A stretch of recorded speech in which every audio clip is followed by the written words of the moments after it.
And I'm single too, and people always ask me what kind of girls I'm into. They're like, what kind of women do you look for? And I'm like, well, I like the short girls, because they're the kind of people that I can see eye to eye with pretty easily. I'll date a tall girl, I'm not against it, I just gotta prepare a little bit more, right? I went on a date with a tall girl just the other day, just a couple days ago. Showed up to her house, I was ready. I had flowers, I had chocolates, I had a step stool. It was great. We got to the end of the night and I was like, I had a really good time with you.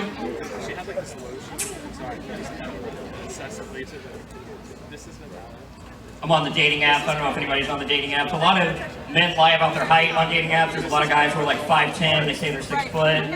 I say I'm 5'6", which is great. I don't really like dating apps. It's hard out here for a 5'1" guy. You know, I can't be honest about that. I gotta lie about it a little bit.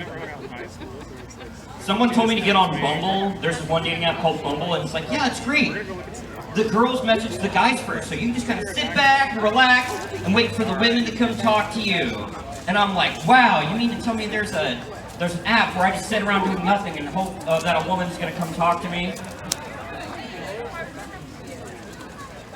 I don't need an app for that! That's where I am now! Mom, you're not allowed to give me dating advice anymore. Thanks.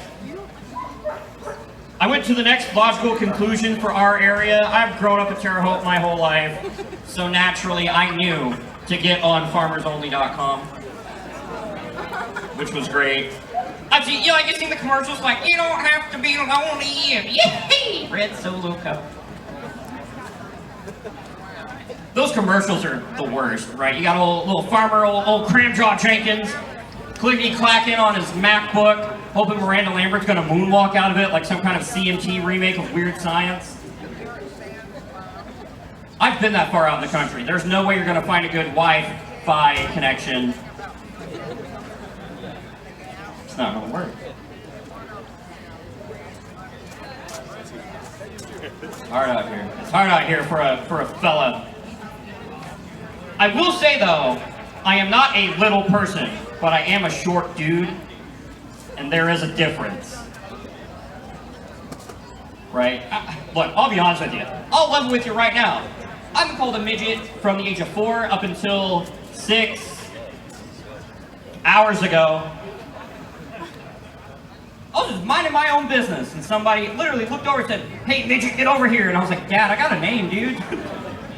Like, you picked it out.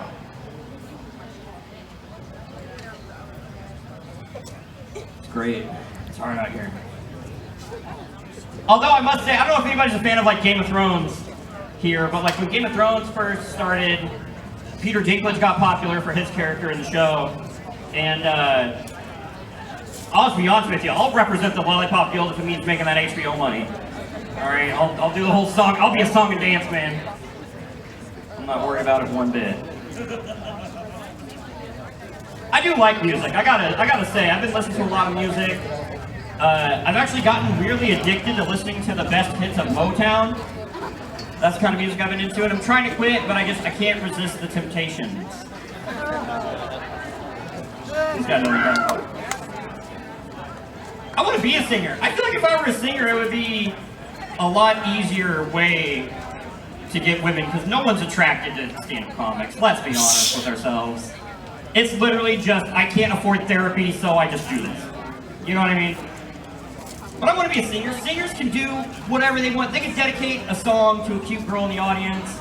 They've been doing it from Elvis to Usher, and it never fails every time. The girl, you see them in like the old videos of like the Beatles, and the girls just like, oh my god! I've never seen 4 white guys play instruments before. I can't dedicate a joke to a girl in the audience.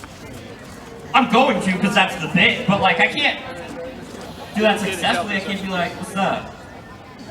So a pony goes into a doctor's office, right? I need like a funky like bass line in the background. Pony goes into a doctor's office and the doctor's like, what seems to be the problem today? And the pony's like, well doctor, to be honest. That's right, you like that? 30 minutes of We Fit, that's what I didn't ask you! You're not my, sorry fellas, you're not my target audience for this bit. The pony says, well, doctor, to be honest, I'm a little hoarse. Oh, yeah! Oh, no. This stage is wetter than I thought it would be. So my favorite thing about doing stand-up comedy, really...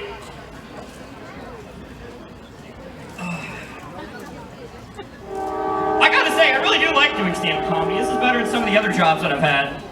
I worked at Kmart in high school, which was great. I don't know if anybody remembers our Terre Haute Kmart. If you pass by it and you see the way it looks now, just old, just decrepit and worn down, it looked like that when it was open. The walls bled every Halloween. Martha Stewart's ghost roamed the aisles. Mind you, she's very much still alive. The weirdest thing about it too is when the Girl Scout cookie sales always happen, and like, I do love me some Girl Scout cookies, especially as you can see from the side profile. I've been eating cookies. I love Girl Scout cookies, however, Girl Scouts terrify me, because they're the SEAL Team 6 of tiny children. For example, you go in, back in the day, you go into Kmart, and it would just be too quiet because it's like a Sunday afternoon, nobody's there, it's Kmart. You see the little construction paper signs advertising the cookie sales, and it's just like the little markers they put in minefields that tell you where you can and can't walk. You're going in there and it's just like a war movie where like you know the whole platoon's just not making it out. It's like Saving Private Ryan. You can hear your own heart beating and it's quiet. All of a sudden 6 Girl Scouts just come down from the rafters. They're throwing cookies like ninja stars. There's Samoa shrapnel, just coconut as far as the eye can see. You run around to aisle 6, you matrix dodge like 2 Thin Mints. Another one comes up and tags you in the side and you're bleeding out. You're in the pasta sauce aisle and there's all kinds of just broken down pasta sauce jars. You don't know what's ragu, what's ragu. I know it's red, there's meat in it. You're writing a letter to your mom.